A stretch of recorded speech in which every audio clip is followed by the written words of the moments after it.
Faith people, you are the light of the world. మీరు వెలుగై ఉన్నారంట. మీరు సహాయము పొందుకొని మీరు ఇతరులకు కూడా సహాయం చేయాలా. అందుకే దేవుడు చెప్తున్నాడు, మీరు సర్వలోకానికి వెళ్ళి సువార్తను ప్రకటించండి.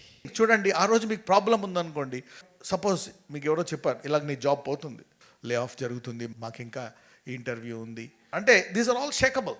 అప్పుడు ఒక వాక్యాన్ని ఇస్తాను, ప్రార్థిస్తాను, తర్వాత మళ్ళీ వాళ్ళ సాక్ష్యం చెప్పు అంటే, a word from an unseen realm will stop your shaking life and establish you wherever you are in the world. అందుకే మీకు సమస్య ఉన్నప్పుడు the devil doesn't want you to read the word, he wants you to enjoy the worry and call somebody and tell and have a worry party and pour out your heart and the problem from your heart. You'll be released.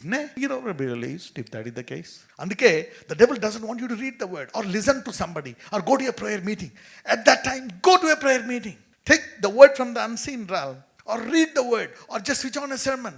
I'm telling you, the lord will give you the relevant word. ఎప్పుడైతే నువ్వు భారముగా ఉన్నావో, బాధలో ఉన్నావో, వాక్యాన్ని నేను ఆదివారం గుడికెళ్ళు, అప్పుడే అంటాడు ఇది సైతానుడు, దేవుడు ఏం చేశాడు నీకు, అదేం చేశాడు. ఆ వాక్యం విన్నప్పుడు ఈ యొక్క కనబడని కదలని ఆ లోకము నుంచి వచ్చిన వాక్యము కదిలేని జీవితాన్ని కదలకుండా స్థిరపరుస్తుంది. అందుకే మనం అంటాం, అనుదిన ఆహారం మాకు దయచేయండి.